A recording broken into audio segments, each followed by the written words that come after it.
Hello guys, आज हम बात करने वाले हैं यहाँ पर भूतिया स्थान यानी कि भारत के हॉन्टेड प्लेसेस की बात करते हैं। तो सबसे पहले एक नाम का जरूर जिक्र होता है, वो है भानगढ़। माना जाता है कि भानगढ़ का किला भारत के सबसे हॉन्टेड प्लेसेस में से एक है और यहाँ आने से पहले लोग डरते हैं। कई लोग इस डर की वजह से आते भी नहीं है और ये तो दिन की बात है। रात की मैं बात करूं तो यहाँ पर भारतीय पुरातत्व सर्वेक्षण बिल्कुल मना करता है, क्योंकि यहाँ पर शाम को 6 बजे के बाद यहाँ पर बिल्कुल एंट्री नहीं है। 6 बजे के बाद में किला पूरी तरह से बंद कर दिया जाता है। लेकिन लोगों की दिलचस्पी यह जानने में है कि आखिर भानगढ़ में ऐसा क्या है और वहां जाने से लोग क्यों डरते हैं। इसके पीछे कई कहानियां हैं। साथ ही वहां के दृश्यों के बारे में यह जानना चाहते हैं कि वहां कैसा माहौल है और वहां क्या बना हुआ है। तो आज हम आपको बताते हैं कि भानगढ़ में क्या खास है और उससे जुड़ी बातें जिनके बारे में लोग जानना चाहते हैं। तो वीडियो को शुरू करते हैं। मैं हूं स्मार्ट स्वरूप, आप देख रहे हैं स्मार्ट स्वरूप टॉक।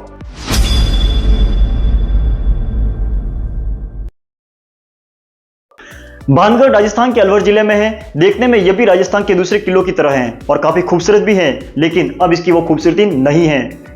यह पूरी तरह से खंडर हो चुका है। बात करते हैं भानगढ़ के इतिहास के बारे में। इस किले को 1583 में आमेर के राजा भगवंत दास ने बनवाया था और इस किले का भी जयपुर में आमेर के किले से संबंध है। कहा जाता है कि पहले भी यह अन्य किलों की तरफ काफी खूबसूरत था, लेकिन बाद में एक श्राप की वजह से इसका यह हाल बुरा हो चुका है। यह श्राप की कहानी है जिसकी वजह से लोग यहाँ जाने से डरते हैं। तो आपको बताते हैं कि भानगढ़ को लेकर क्या कहानी है। वैसे तो भानगढ़ को लेकर कई तरह की कहानियां प्रचलित हैं, लेकिन सबसे ज्यादा जो चर्चा में रही है वो है रानी रत्नावती की कहानी। रानी रत्नावती और श्राप वाली कहानी की होती है शुरुआत, और यह एक राजकुमारी थी जिसका नाम है रत्नावती। रत्नावती अपनी खूबसूरती की वजह से मशहूर थी। उनकी सुंदरता काफी प्रचलित थी। हर कोई उनसे शादी करना चाहता था और एक किले में रहने वाला तांत्रिक वो भी चाहता था कि मैं भी राजकुमारी को प्रसन्न करके उनसे शादी करूं। लेकिन तांत्रिक ने रत्नावती को अपने तंत्र से उसने अपने वश में करने के बारे में सोचा।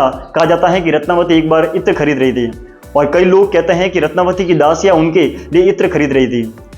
फिर इस तांत्रिक ने राजकुमारी के इत्र को तंत्र के जरिए मंत्रित कर दिया और जब यह इत्र राजकुमारी के पास पहुंचा तो वो इस इत्र पर किए गए जादू को पहचान गई। फिर रानी ने इस इत्र को लगाने के बजाय फेंक दिया और फिर जिस पत्थर पर जो इत्र गिरा उससे वो तांत्रिक ही घायल हो गया। लोगों का कहना है कि मरते मरते उस तांत्रिक ने यह श्राप दे दिया कि अब इस भानगढ़ का विनाश शुरू हो जाएगा। वही कुछ लोग कहते हैं कि राजकुमारी ने गुस्से में आकर श्राप दिया था और फिर कुछ दिनों बाद काफी अजीबोगरीब तरीके से भानगढ़ का विनाश होना शुरू हो चुका। श्राप में कहा गया था कि यहाँ के लोग मर जाएंगे, वापस उनका जन्म नहीं होगा और आत्मा यही भटकेगी और उसके बाद से यही आत्मा भटक रही है। इस वजह से जो भी यहाँ रात में रुकता है वो परेशान ही रहता है। अब कहते हैं कि यहाँ औरतों की सीखने और रोने की आवाज भी आती है। ये कहानी कितनी सच है ये कह पाना मुश्किल है, लेकिन स्थानीय लोग अक्सर कहते हैं कि किले के पास ये से औरतें के सीखने और रोने की आवाज सुनाई देती हैं। कोई बताता है कि यह जाने पर मारने की कोशिश करता है। इसे लेकर कई तरह की कहानियां हैं। इसी वजह से भानगढ़ किले में शाम को जाने की बिल्कुल मनाही है। बिल्कुल शाम को 6 बजे के बाद अंदर कोई नहीं जा सकता। यहाँ जाने पर लोग बताते हैं कि जब भी यहाँ कोई रात में रुकता है तो वो मर जाता है या फिर 1-2 दिन में उनकी अकाल मृत्यु हो जाती है। जैसे कई लोग एक्सीडेंट में मर जाते हैं। इसलिए इन प्रचलित कहानियों की वजह से लोग यहाँ रात में नहीं रुकते हैं और सूर्य अस्त होने से पहले ही यहाँ से चले जाते हैं। भानगढ़ किले के उजाड़ होने के पीछे एक और कहानी है जिसके बारे में बात करते हैं। एक और श्राप माना जाता है जो साधु ने दिया था। भानगढ़ किले का निर्माण माधो सिंह ने वहां रहने वाले एक तपस्वी की अनुमति लेकर बनवाया था, लेकिन तपस्वी एक शर्त पर राजी हुआ था कि किले की जो अशुभ छाया है उनके पवित्र निवास स्थान पर नहीं पड़नी चाहिए, वरना इस किले का पूरी तरह से खात्मा हो जाएगा। लेकिन माधो सिंह किले को ज्यादा ऊपर बढ़ा दिया, यानी काफी बड़ा बना दिया और किले की अशुभ छाया तपस्वी के घर तक पहुंच गई और ये भानगढ़ का किला पूरी तरह से एक भूतिया खंगाल की तरह हो गया, यानी पूरी तरह एक भूतिया बन गया। भानगढ़ का किला सुबह 6 बजे से लेकर शाम को 6 बजे तक खुला रहता है। सूर्यास्त के बाद वहां जाने की बिल्कुल अनुमति नहीं है, यानी आज शाम को 6 बजे से बिल्कुल किसी को यहाँ पर एंट्री नहीं है। भानगढ़ किले में जाने वाले सभी लोगों के लिए प्रवेश शुल्क अलग अलग है।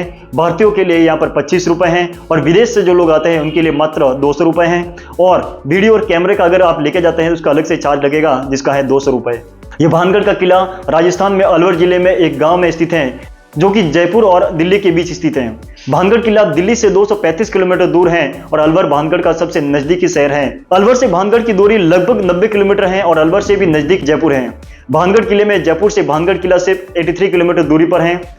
ऐसा माना जाता है कि यहाँ पैरानॉर्मल एक्टिविटी होती है। किले में मौजूद नेगेटिव एनर्जी की वजह से कोई भी यात्री शाम के बाद न तो यहाँ प्रवेश करता है और न ही किले में अंदर घूमता है। तो आपको कैसे लगा ये भानगढ़ किले का रहस्य? आई होप आपको जानकारी अच्छी लगी है तो वीडियो को शेयर कीजिए। मिलते हैं नेक्स्ट वीडियो में, तब तक के लिए जय हिंद, जय भारत।